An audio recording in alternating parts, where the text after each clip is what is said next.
This next question comes from Bob, and Bob lives in Sioux Falls. He wants to know a lot of titles that we have. What's the difference between an EMT and a paramedic?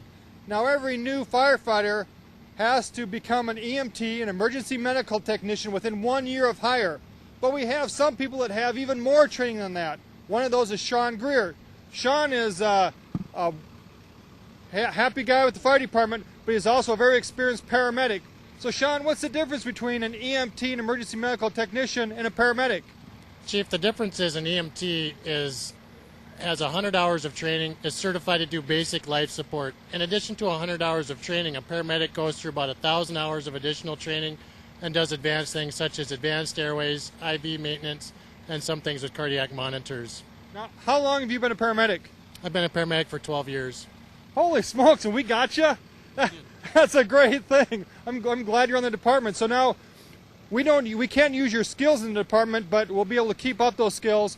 So coming across and working back as an EMT, is that going to be a problem for you?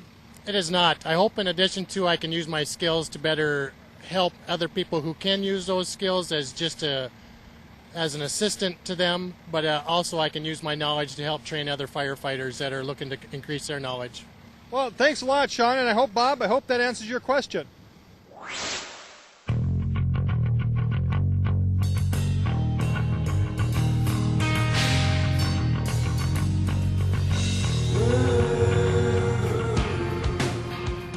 Everyone's favorite truck of the month, and this time we're going to talk about the trucks at the training center.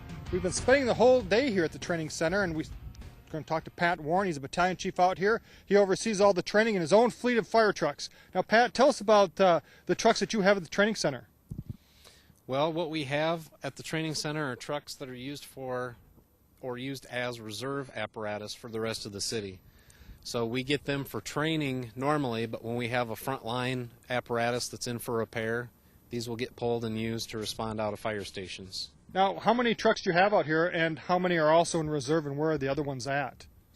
We have 2 trucks at the training center, and there are also 2 trucks that are kept at the maintenance shop as the front line reserves. And then, so these are, you basically have the complement of equipment, complement of hoses, so these are ready to just roll into service? With the exception of a few items that they pull off of their trucks that it just wouldn't be financially feasible to keep on the reserves as well, yes. Sure. Okay. Now, this truck's yellow. What's the scoop with that, Pat? When are you going to paint it? We're not. This truck will remain yellow until it's taken out of service or sold. It's one of the last remaining trucks that we have that was in service in the late 1980s. Back then, all of our trucks were yellow. We won't pay to have it redone. All right. Oh, and tell us, now this is engine 13. Tell us about engine 11. Now that's not one that's normally assigned here? No, that's one of the frontline reserves. We're just lucky enough to be able to use that today with our training because there isn't a need for another reserve in the city right now.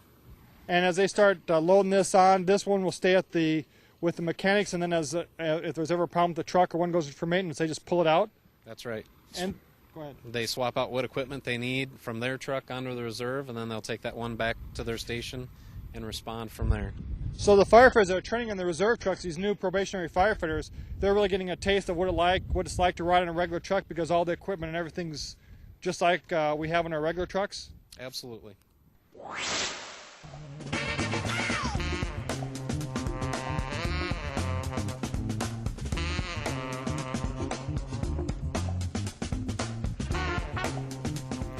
Welcome to the Fire Institute of Technology, and we're going to answer a tough question here. This question comes from Tim in Spirit Lake, Iowa, and he wants to know what the ISO rating for Sioux Falls is. Well, I had to talk to my esteemed and dedicated colleague, Fire Marshal Perry Volden, for this, and what the ISO is, ISO, stands for the Insurance Services Organization. And what that organization does is it looks at the complete picture of a city. It looks at your water supply, it looks at your trucks, response times, what you carry on your trucks, so that it can look at how that can save the taxpayers money. They're rated on a scale of 1 being the best and 10 being the worst. Now, Sioux Falls comes in right at a 3, which is pretty good, because what that shows is that we're doing everything right. We're trying to save the taxpayers money, and our standards and the way we run our operation has a benefit to the taxpayers of Sioux Falls. Now, we have a question from Linda, and Linda wants to know, how much money do taxpayers save with the fire department? Well, Linda, it's real easy. We look at our ISO rating. Our ISO rating is a 3. Our budget is approximately $17 million. However, because we have a 3, we save the taxpayers of Sioux Falls approximately $43 million by decreasing their rates of insurance rates. So, when we figure this all out, 1743, we can figure out our savings. I'll get my handy-dandy calculator here, and I will punch in the formula and carry the 29 plus 5 Pythagorean theorem in there. We have a savings of about, for every dollar that we spend on the fire department, we save about $2.53 to taxpayers. So we got a great savings here. It's actually decreasing the insurance rates to the citizens of Sioux Falls by having a 3. Now, can we go to a 4? If we don't do our job, we'll drop to a 4. Can we go up higher? It costs money to go up higher. So you look at that nice balance. So, Linda and Tim, that's your ISO ratings in a nutshell. Well, I hope you liked the show. We've answered a lot of questions. We answered our number 1 question, how do I become a firefighter? And if you want to become a firefighter on Sioux Falls Fire Rescue, go to the city website. It'll tell you how to apply. You can watch the videos, and you can even fill out the form online, and you won't even have to stop in the city hall to do it. Now, the important thing to think about when you start looking at Sioux Falls Fire Rescue is, got to be in good shape, clean record, stay in school and get educated. We like smart, educated firefighters, and we're always looking for firefighters.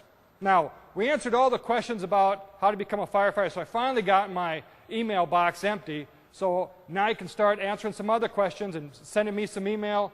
If we answer your question, we'll fire you off a t-shirt. Now I got to answer it. So it's got to be good. I got to be able to read it and check your mailbox and watch the show.